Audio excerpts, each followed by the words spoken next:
What's up? I'm Alex, a man with a beard, here to talk to you, probably a man with a beard, about, that's right, beards.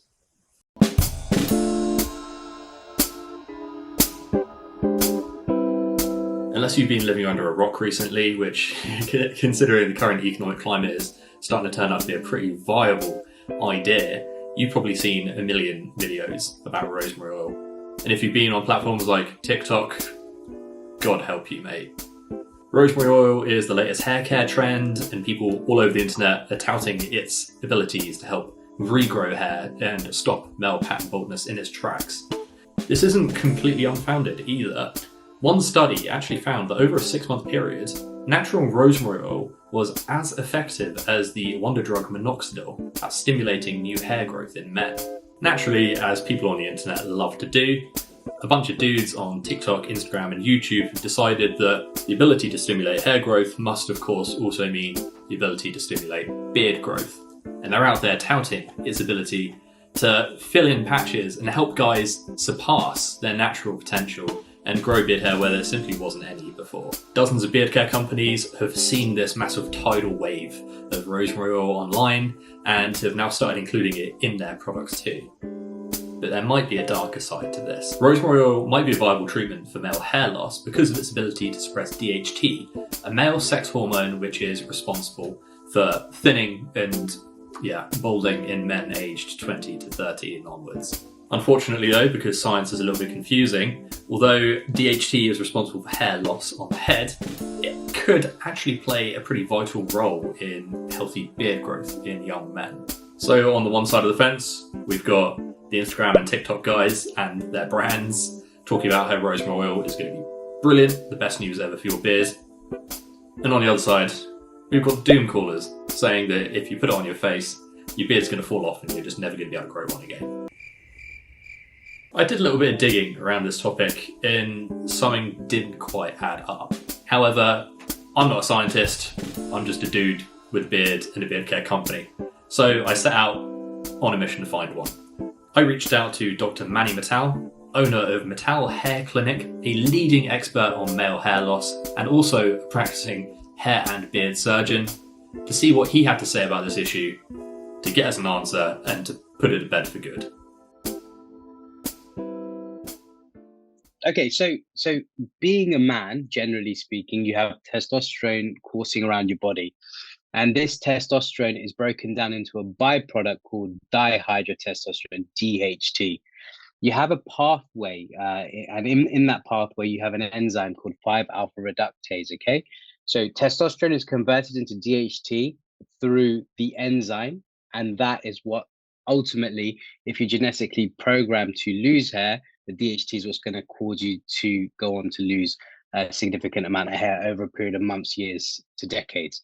But there has to be a genetic programming to that as well. So just because you've got high levels of testosterone or high levels of DHT, it doesn't necessarily mean that you're going to go on to lose a lot of hair. I mean, I've got a normal to high level of testosterone, but I am not actively receding at the moment. So as I understand it, DHT plays a role in male hair loss and male pattern baldness, but there has to be a genetic predisposition.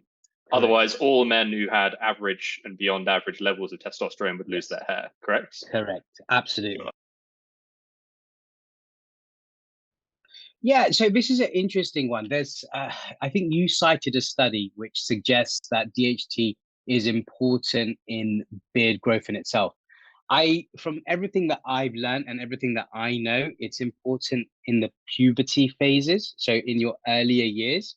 But as you get older, I think it's more of a testosterone that plays a vital role in how aggressively your beard will actually grow.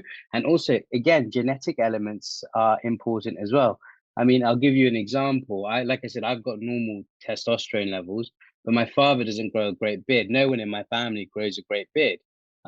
I don't have a great beard myself. This is why when I see your beard, I'm very envious of it because I wish I could grow something like that.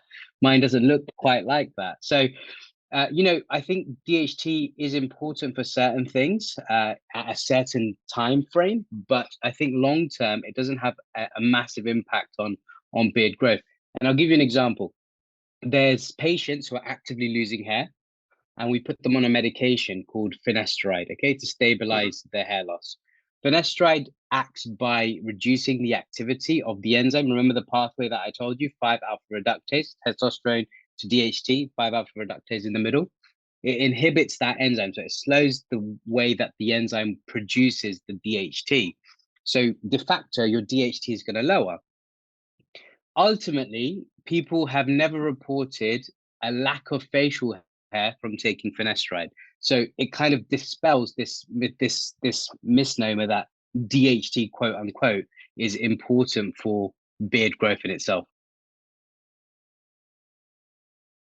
So what we're learning is that while DHT, or I guess suppressing DHT might not be as deadly for beard growth as we think, it's also not necessarily, I guess, going to benefit it either if DHT doesn't play a role. No, I think if it plays a role, it's very minimal. You gotta understand that I'm talking based off of anecdotal evidence. You know, there aren't any specific studies which look into things in massive amounts of detail. And when you look at studies, you want to look at the size of the cohort of that study.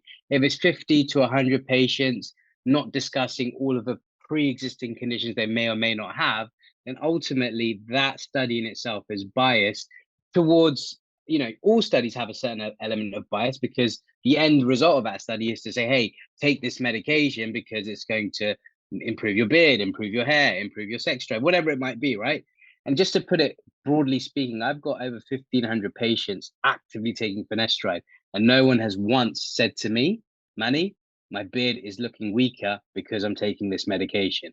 So, you know, how much of a role does DHT really play in terms of beard growth? I don't really have the exact answer to that, but I think it's minimal past puberty stages. Yeah, so rosemary is interesting. Okay, so rosemary oil is almost like a fad at the moment. Everybody's talking about it. I mean, I've had patients come to see me who have said, "Oh, if I apply rosemary oil to my hair, do you think I'm going to have a fuller head of hair?" I say absolutely not, because unless you treat the underlying cause of hair loss, right? You got to remember, not just with hair and beard and across your body, there's a bunch of things that play into why people can't grow a good beard, don't have a lot of hair on their head. And if you treat the underlying cause, most commonly thyroid-related functions in individuals, or iron deficiency anemias, or B12 deficiency, or even vitamin D, the basic building blocks in creating these wonderful hair follicles, if you don't treat the underlying cause, you could put, you know, all this witch hazel products, all this witch potion, witch wizardry potion on your head and on your beard. In my opinion, all it's going to do is make it smell better. I don't really think it's going to necessarily massively improve the growth of your hair. I do think it improves the texture of the hair. I agree with that. I mean, you know, the oils have been around for centuries, you know, thousands of years even, right? Because it makes the hair look a little bit better, both for males and for females. And, you know, the ancient Egyptians used to use oils actively in their hair to make themselves look more attractive. You know, they used to have fairly curly hair, so they needed to maintain it. And they used to use all the different kind of oils under the sun, in essence. But yes, in my opinion, rosemary oil is great for inflammation. You're better off applying things like minoxidil, because there is evidence that minoxidil topically, at the very least, can improve your beard growth. But again, people can have adverse reactions to minoxidil. You know, if you have sensitive skin, for example, you could come out in a rash. You could have an inflammation of the skin, which causes dermatitis, contact dermatitis. So in individuals like that, try and use PG-free minoxidil, right? Propylglycerol-free minoxidil. If you do that, then there's a lower likelihood of you experiencing inflammation caused by the application of any said product.